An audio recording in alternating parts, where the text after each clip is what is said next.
The flour was still on his hands when the bell above the door rang, and the woman standing in the doorway of his own bakery was the same woman who had left him 11 years ago with a 2-year-old daughter and a stack of unpaid bills. She did not look up right away. She was reading the loan application form on the clipboard the front desk girl had handed her, and her pen was hovering over the line that asked for a cosigner she did not have. He stood behind the counter in a flour-dusted apron, the same way he stood every morning at 5. And he watched her for 11 seconds before she noticed him at all.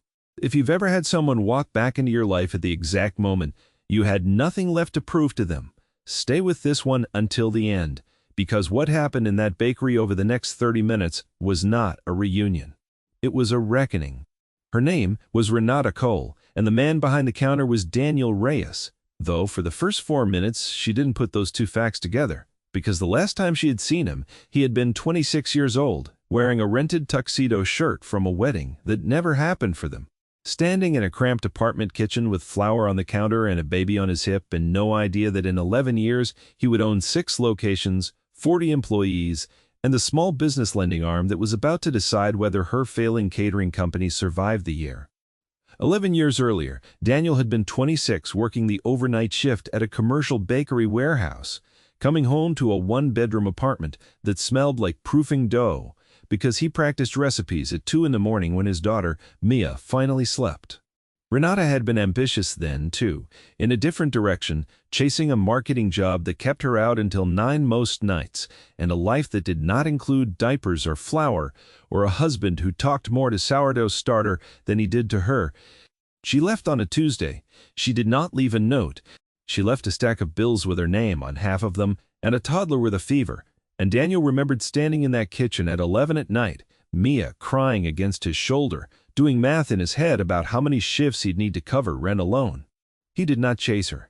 He did not call her family, did not hire a lawyer to make a point, did not do anything except keep working, keep baking, keep showing up at 5 in the morning with his daughter asleep in a carrier against his chest because he could not afford childcare, and the warehouse owner let him bring her in as long as she stayed quiet in the back office. That was the first thing he built his life on. And it was not ambition, it was necessity. And the two are not the same thing, though people who have never needed anything badly enough tend to confuse them. He was a good baker before Renata left. He became a great one, after, not because heartbreak made him better, but because he had 11 fewer hours a week to waste on anything that wasn't either his daughter or his craft. And it turned out that when you strip a person's life down to only the things that matter, they get very, very good at the things that remain. By the time Mia was 5, Daniel had saved enough from 3 years of overnight shifts and Saturday farmers markets to lease a 600-square-foot storefront 2 towns over, a space that had been a failed dry cleaner before him, and he gutted it himself on weekends with the help of one friend and a lot of coffee. He named it Wheatline. Not because it meant anything grand, because it was the line where the wheat became something else, something worth eating, worth remembering. And he liked the idea that a name could describe a process instead of a person, because processes didn't leave. The first year, he broke even. The second year, he opened a second location because a regular customer, a quiet older man named Arturo Ibarra, who came in every morning for a plain croissant and black coffee, and never said more than 12 words total, turned out to be the retired founder of a regional lending fund. And after watching Daniel run his shop with the same quiet precision every single morning for 8 months, Arturo offered him a small business loan on terms so fair that Daniel actually double-checked the paperwork 3 times before he'd sign it because, in his experience, nothing that generous came without a hook somewhere. There was no hook. Arturo simply told him on the day he signed that he had spent 40 years watching people who talked a great game and could not execute. And 40 years was long enough to recognize the opposite when it walked in wearing an apron and never once complained about anything. That loan became 4 locations by year 6. By year 9, Daniel wasn't just running bakeries.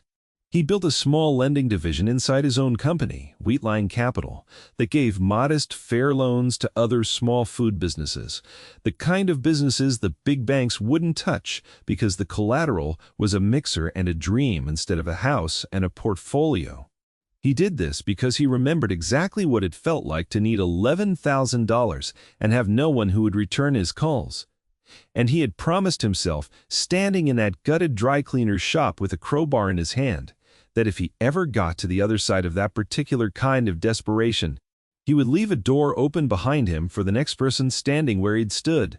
He did not know, on the Tuesday morning, that Renata Cole walked through his door with a clipboard and a loan application, that the next person standing in that doorway would be her.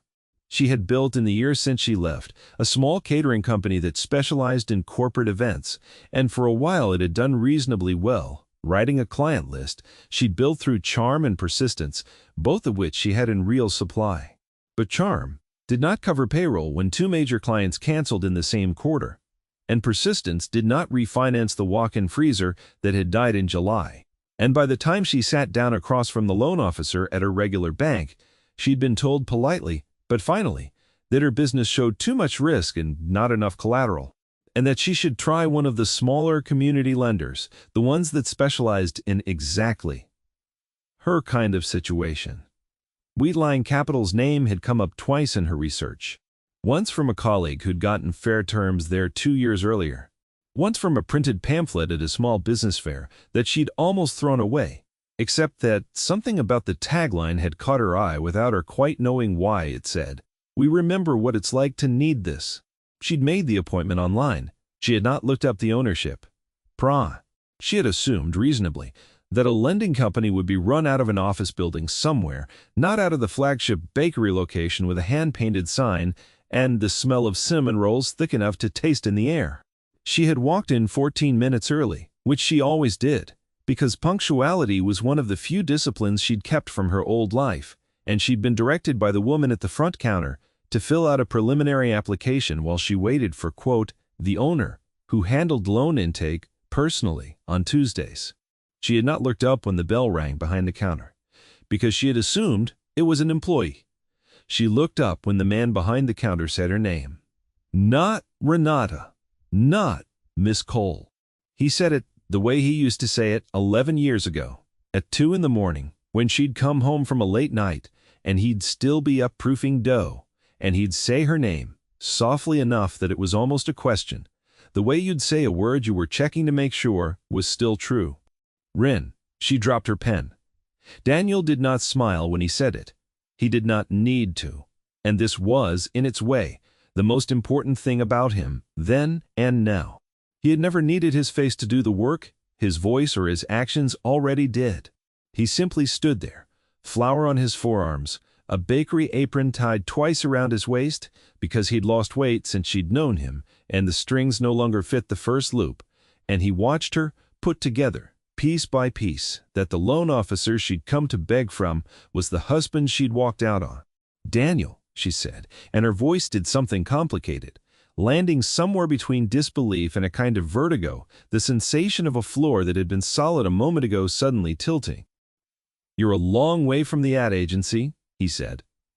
Not cruel, not warm either, simply an observation. The same tone he'd used to note that the oven was running 4 degrees hot.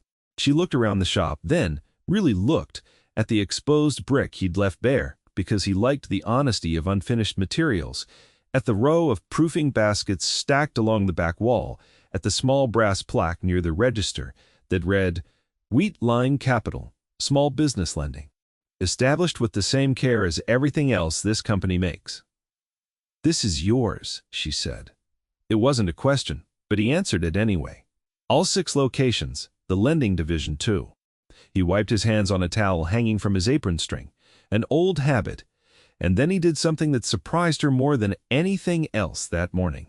He pulled out the chair across from his small desk in the back corner of the shop, the one where he did loan consultations, and he gestured for her to sit, the same gesture he'd use for any applicant. Sit down, he said. Let's look at your application. She sat. What else was there to do? The next 11 minutes were, for Renata, some of the strangest of her adult life, because Daniel did not ask her a single question about the 11 years between them. He asked about her business, monthly revenue, outstanding debts, client retention, the age and condition of her equipment. He asked these questions the same way he would ask any stranger, in the same even, unhurried voice, writing notes in small, precise handwriting on a legal pad. And the strangest part was that his composure did not feel like cruelty to her. It felt like something else, something she didn't have a word for yet, though she'd find one before the morning was over. It felt like professionalism applied to a situation that had every reason not to receive it. She answered his questions as honestly as she could, because there did not seem to be any version of dishonesty that would survive his particular quality of attention. He had always been like this, she remembered now, watching him underline a figure on her printed financial statement. He listened to numbers the way other people listen to music, catching the notes that were out of place before anyone else even noticed the song had gone wrong. Your freezer repair is going to eat any operating capital you'd get from a standard loan, he said, tapping the figure with his pen. You need equipment financing, not a general small business loan. Different product. Better rate, secured against the equipment itself, instead of your receivables. I didn't know that was an option, she said. Most people don't. Most lenders don't bother explaining the difference, because the general loan makes them more money in the long run. He looked up at her then, briefly, and there was nothing in his face that resembled either forgiveness or resentment. There was only the same clear attentiveness he gave to a proofing timer. I'm not most lenders. He excused himself for a moment to check on a batch coming out of the oven, and Renata sat alone at the small desk, staring at the plaque on the wall, at the framed $1 bill from Wheatline's original location, at a child's drawing taped just below it, crayon on construction paper, a stick figure baker and a stick figure girl, holding hands in front of a building labeled Dadwish Shop in uneven 7-year-old letters. She was still looking at the drawing when a girl walked in through the back door of the shop, backpack slung over one shoulder, maybe 13 years old, with Daniel's exact eyes and a stride that suggested she'd walked through that back door 10,000 times before and knew every inch of the space by heart. Dad, I need $11 for the field trip, and also, can we do the egg wash thing again this weekend, because Marisol said her mom's croissants weren't as good as yours. And I want to prove it, the girl said, all in one breath, before she noticed the woman sitting at her father's desk and stopped. Mia. Renata knew the name, the second she saw the eyes. Daniel came back from the kitchen, took in the scene in half a second the way he took in everything, and made a decision that Renata would think about for a long time afterward. He did not send Mia away. He did not lower his voice. He simply said, "This is a client. Mia, give me 11 minutes, and I'll get your money, and we'll talk about the eggs. And..." "Okay," Mia said, entirely unbothered, and went to sit at the small table near the window where she pulled out a math worksheet and started chewing the end of her pencil, glancing over exactly once at the woman sitting at her father's desk with the frank, unguarded curiosity of a kid clocking a stranger, and nothing more than that. She did not know. Renata understood this within the same half-second Daniel had used to make his decision. Mia did not know who she was. There was no flicker of recognition, no held breath, no story that had ever been told about a mother who left. There was only a girl doing math homework in the corner of her father's bakery on an ordinary Tuesday, because to her this was simply what an ordinary Tuesday looked like, and had looked like, for as long as she could remember. Something about that fact landed harder than anything Daniel had said, or hadn't said, since she'd walked in. He came back to the desk and continued, unbothered, as though the last 90 seconds hadn't happened, running through the equipment, financing structure, the interest rate, the repayment schedule, the collateral requirements, laying it all out with the same clinical clarity he'd give to any applicant, and Renata found herself, for the first time in longer than she wanted to admit, sitting across from someone who was not trying to sell her anything, was not performing warmth or urgency or false reassurance, was simply telling her the truth about what her business needed and what it would cost her to get it. "I can't approve this today," he said finally. "Equipment loans over a certain threshold go through a second reviewer. Standard policy, not personal. You'll hear back in 10 days. 10 days, she repeated. That's the timeline for everyone. I don't make exceptions for anyone who walks through that door, and I'm not going to start with you." He said it without heat. It was simply a fact, offered the way he'd offer the price of loaf of bread. She almost laughed and stopped herself, because there was nothing funny about it, only something that felt like justice, arriving 11 years late and wearing an apron. "Why are you being like this?" she said, and she didn't mean it as an accusation. She meant it the way you'd ask about weather that didn't match the forecast. Like what? Fair? To me. You don't know me fair. Daniel set his pen down. He looked at her for a long moment, the kind of look that measured something instead of simply seeing it. This isn't about you, he said. It's about the business in front of me. I built this company so that the numbers on a page matter more than who's sitting across from me. If I make an exception because I used to know you, I have to make an exception for the next person who used to know me too. Then it's not a lending company. It's a favor bank. I didn't build a favor bank. He stood, walked to the counter, retrieved a bag with 2 croissants and a slip of paper, and set both in front of her. 10 days, he said again. The paperwork will tell you everything else.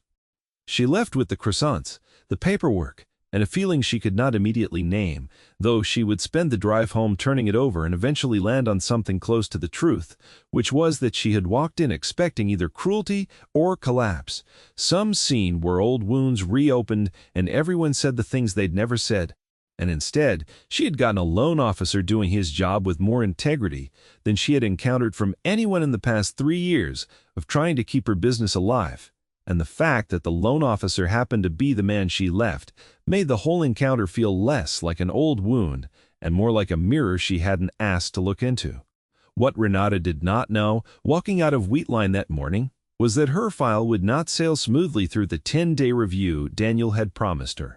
It would land on the desk of a man named Corwin Hale, the head of underwriting at Wheatline Capital, a role he had held for 2 years, ever since Daniel had expanded the lending division enough to need a dedicated second reviewer and had, against some private instinct he chose to ignore at the time, hired Corwin on the strength of an impressive resume and a smoother interview than the job strictly required. Corwin had come from a regional bank that had been quietly investigated, though never charged, for predatory lending practices targeting small minority-owned businesses, a fact that had been in his background check and that Daniel had weighed and, in a rare lapse of his usual caution, decided not to weigh heavily enough, because Corwin's numbers had been strong and his references had been carefully, artfully selected. In the 2 years since, Corwin had built a quiet practice of steering certain loan applications toward denial or toward worse terms than the applicant qualified for.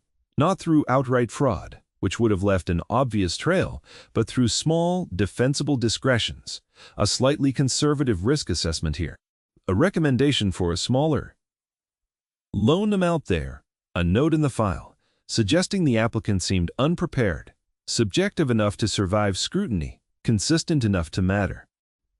He did this for 2 reasons, and only he knew which one mattered more to him.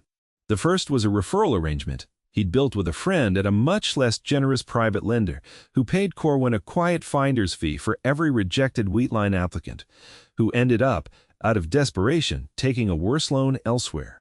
The second, less profitable but perhaps more important to him, was that he resented working underneath a man who had built an empire out of a bakery and a work ethic, instead of an MBA and a network, and every rejection he engineered was a small private argument he was making to himself about who really deserved to be in charge. Renata's file crossed his desk on a Thursday, 3 days into the 10-day window. And he read it in 11 minutes the way he read most files, skimming for the numbers that let him justify the outcome he'd already decided on before he opened the folder. And he wrote, in the recommendation field, a single paragraph. Applicant's business shows unstable revenue history and heavy reliance on a small client base. Equipment financing request exceeds reasonable risk tolerance given the volatility. Recommend denial or, alternatively, approval at reduced amount with elevated interest rate reflecting risk profile. It was, Daniel would later determine, almost entirely fabricated. Renata's revenue had dipped, yes, but her client retention over 3 years was actually above the median for her industry, and the equipment loan she needed was secured against collateral that made the actual risk to the company close to negligible. Corwin knew this. He had run the numbers himself, correctly, in a private file he kept for his own tracking, before writing a public recommendation that said the opposite. Daniel found this out not because he doubted Corwin on principle, but because of a habit he'd built into the company from its earliest days and never abandoned, Every loan recommendation above a certain dollar threshold was cross-checked by a second set of eyes before the final decision, a policy that existed specifically to prevent exactly the kind of quiet, discretionary bias that Corwin had been running for 2 years. The second set of eyes belonged to a woman named Priya Shah, who had worked with Daniel since the third Wheatline location opened, first as a shift supervisor and now as the company's internal auditor, a role Daniel had created for her himself after noticing 3 years earlier that she caught inconsistencies in inventory logs that even he had missed.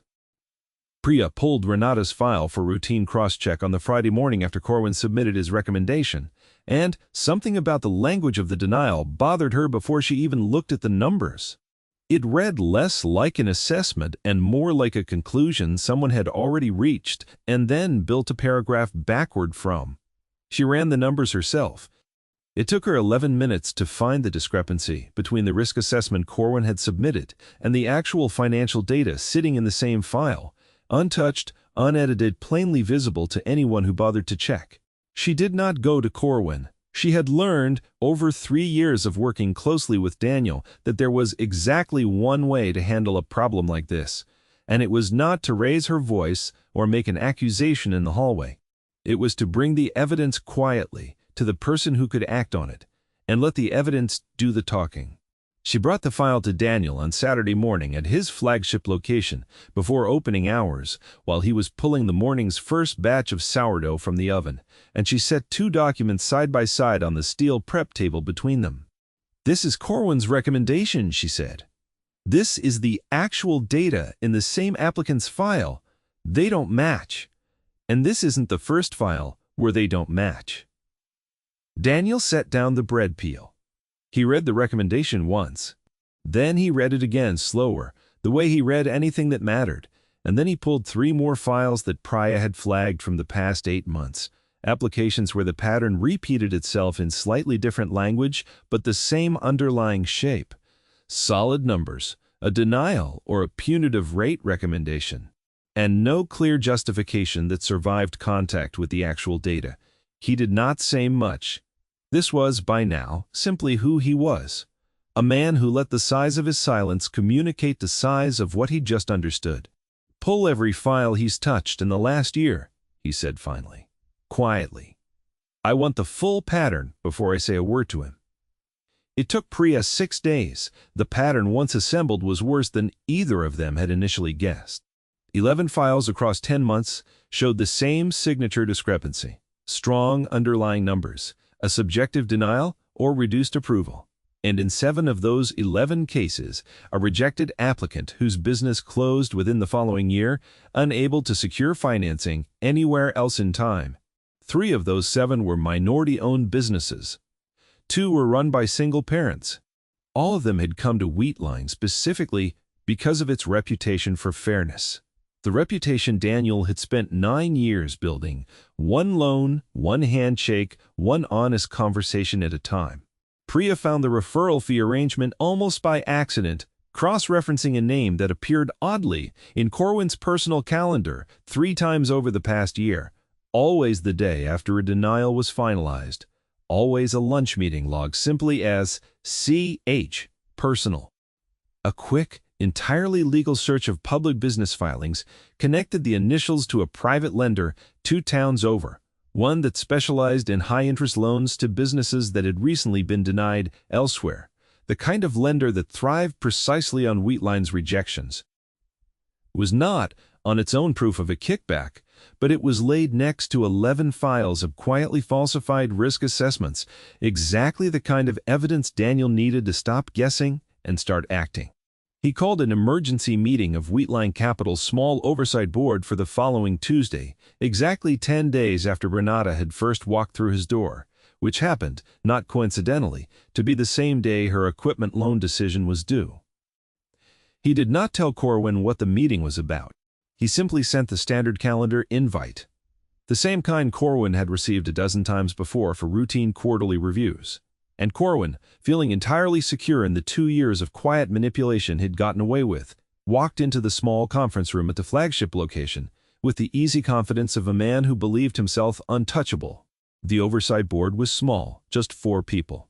Daniel, Priya, an external compliance advisor named Deshaun Ruiz, who consulted for Wheatline twice a year, and, joining by video call because he was recovering from a minor surgery, Arturo Ibarra, the retired founder whose original loan had made Wheatline's expansion possible in the first place, and who still held a seat on the board as a condition of that original agreement, a condition Daniel had insisted on himself, because he believed a company should never entirely outgrow the person who first believed in it.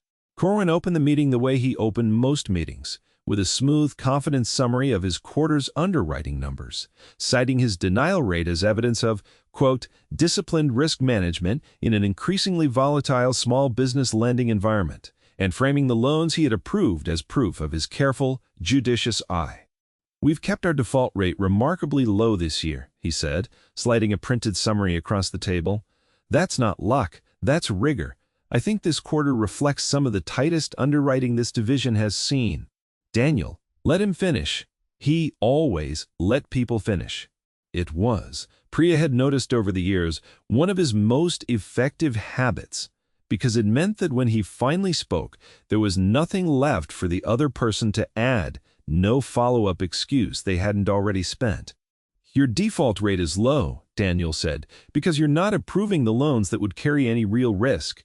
You're rejecting solid applicants and calling it discipline. Corwin's smile held for exactly 1 second longer than it should have. I'd push back on that.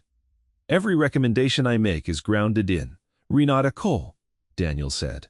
10-day review, equipment financing, submitted Thursday. Walk me through your recommendation. Corwin recovered quickly, or tried to. Unstable revenue, over-reliance on a narrow client base. Standard risk profile concerns. Her client retention is 11 points above the industry median for the past 3 years. Her equipment loan is secured against collateral, valued at nearly twice the loan amount. I have the numbers here, they're the same numbers you had. You wrote a different conclusion than the data supports. That's a matter of professional judgment, Corwin said, and here the jargon started, the way Priya had known it would. Risk assessment isn't purely mechanical. There's an art to underwriting that accounts for softer variables, industry trends, applicant behavior, market saturation in her sector. There were no soft variables in your written recommendation, Daniel said. There was one paragraph, and it doesn't match the data in the file. It's attached to, and it's not the only one. He nodded to Priya, who opened the folder in front of her and slid copies across the table, one to Corwin, one to Deshaun, and turned her laptop toward the video call so Arturo could see the same documents. 11 files, Priya said. 10 months, same pattern, every time. Strong numbers, discretionary denial or reduced approval, language that doesn't survive comparison with the applicant's actual financials. Corwin's jaw tightened, almost imperceptibly. But Daniel had spent 9 years reading proofing dough for signs of trouble a half-second before they became visible to anyone else, and he caught it. You're cherry-picking edge cases, Corwin said. Any underwriting portfolio this size is going to have some files that look inconsistent out of context. 7 of the 11 businesses you denied closed within a year, Priya said, quiet and level. 3 of them fit the exact profile. Wheatline was built to serve. And on the day after each of those 7 denials, your calendar shows a lunch meeting with the same person. Personal. That person runs underwriting for Cresthaven Lending, 2 towns over. The one that specializes in high-interest loans to businesses that were just denied somewhere else. The room went quiet in a way that had a texture to it. The particular silence of a man watching the last of his plausible explanations evaporate in real time. That's a coincidence, Corwin said, but his voice had lost the smoothness it started the meeting with. Lunch meetings aren't evidence of anything. No, Daniel agreed. On their own, they aren't. But paired with 11 falsified risk assessments, they're not a coincidence anymore. They're a pattern. And patterns are what your job was supposed to protect this company from missing. Arturo's voice came through the video call, then quiet, unhurried, carrying the particular authority of a man who had built the very principle Corwin had spent 2 years quietly corroding. Plessed. I gave this young man his first loan 9 years ago, Arturo said, on nothing but the way he ran his shop and the way he treated the people in it. I told him then that the only thing this business has to sell that nobody else does is honesty at the point of decision. Everything else every bank in the country can offer. That's the entire reason Wheatline exists, Corwin. If you've spent 2 years selling that away for lunch meetings, you haven't just broken a policy, you've broken the one thing we had that made us worth choosing over anyone else. Corwin did not have an answer for that. There wasn't one that would have held. Deshaun Ruiz, the compliance advisor, closed the folder in front of him and looked up. I'll need copies of all 11 files, the calendar records, and the Cresthaven filings for a formal compliance review. Depending on what surfaces, this may go beyond an internal matter. Daniel stood. He did not raise his voice because he had never once needed to raise his voice to make a room understand that a decision had already been made. Corwin, you're suspended, effective now, pending the compliance review. Security will walk you out. Your access to the underwriting system has already been revoked as of this meeting starting. He said it the way he'd announced that a batch of bread was ready to come out of the oven. A fact, a timing. Nothing more dramatic than that. Corwin stood, gathered his folder with hands that were not quite steady, and, in the doorway, made one last attempt at the only weapon he had left. You're going to regret handling this without more discretion. This kind of thing can get messy in the press. Small lender internal scandal. It doesn't look good for a company that sells itself on trust. We'll survive being honest about a mistake, Daniel said. We wouldn't survive covering one up. Those aren't the same risk. Corwin left. Nobody watched him go past the second the door closed. Renata's loan was approved that same afternoon, at the term she'd actually qualified for from the beginning. Equipment financing secured against her new freezer at a fair rate. The paperwork processed personally by Priya, who called Renata directly to walk her through the terms, and, at the end of the call, Dutch added one small detail that Daniel had asked her to include. Mr. Reyes wanted you to know. The review found some inconsistencies in how your file was initially handled. Priya said, carefully neutral. The way Daniel had asked her to be. It's been corrected. You'll have the funds by Friday. Renata did not fully understand what that meant. Not that day, but she understood enough to know that the 10 days had cost her something to sit through and had cost someone else considerably more. And when the funds arrived Friday morning, she sat in her kitchen and cried in a way she had not expected to, not from relief exactly, but from the strange, disorienting experience of being treated fairly by the one person who had every reason not to bother. 6 months later, Wheatline Capital looked different in ways that were mostly invisible to anyone outside the company. Daniel had restructured the underwriting review process so that no single reviewer's recommendation could result in a denial without an automatic, mandatory second review. A policy Priya now oversaw as the newly created head of lending integrity, a title Daniel had made up specifically for her because no existing title captured what she actually did, which was protect the company from becoming the thing it was built to replace. Arturo, still on the board, still calling in from wherever he was recovering or resting that particular month, had insisted the 11 affected businesses be offered a formal apology and a standing invitation to reapply, with expedited review. An offer 6 of the 11 eventually took, 3 of which were still operating and thriving a year later. Renata's catering company survived the freezer repair, kept 2 of the clients she'd almost lost, and picked up a third through, of all things, a referral from another small business owner, who had also gone through Wheatline's lending process and had nothing but good things to say about how they'd been treated. She and Daniel did not become what either of them had been 11 years earlier. That version of the two of them had ended on a Tuesday with no note, and neither of them was interested in pretending otherwise. But she came by the flagship location every few weeks now, sometimes for a loan check-in, sometimes just because it turned out that Mia, once she'd learned who Renata actually was, through a conversation Daniel handled with the same careful, unhurried honesty he handled everything else, had developed an open, uncomplicated curiosity about the mother she'd never known. And Daniel, whatever he privately felt about the 11 years between them, had never once been the kind of man who would stand between his daughter and the truth, even when the truth was complicated and slow and did not resolve into anything as tidy as forgiveness. On a Saturday morning in early autumn, Renata sat at the small table near the window of the flagship bakery, the same table where Mia had once done her math homework, and watched Daniel teach his daughter the egg wash technique she'd been asking about for weeks. The two of them, standing shoulder to shoulder at the steel counter. Flour. Dusting both their forearms, Mia's tongue poking out of the corner of her mouth in concentration in a way that mirrored her father's so exactly that Renata almost laughed out loud. "You're getting better," Daniel told his daughter, and Mia beamed, the particular unguarded beam of a 13-year-old who's just been told something true by the person whose opinion matters most. Renata watched them from the window table, a cup of coffee, cooling in front of her, and thought about the version of this life she had walked away from 11 years ago. Not with regret exactly, because regret implied a wish to undo something, and she was no longer certain that undoing it would have gotten either of them here. What she felt instead was something closer to respect, earned the hard way, the way Daniel had built everything else in his life. Slowly, honestly, one careful decision at a time, with nothing given away that hadn't first been checked twice against the numbers and found to be true. Daniel caught her eye across the shop, briefly, and nodded once, the same small, unhurried acknowledgement he gave any regular customer at the start of their morning. It was not warmth exactly, but it was not nothing either. And for the first time in longer than she could remember, Renata thought that might be enough.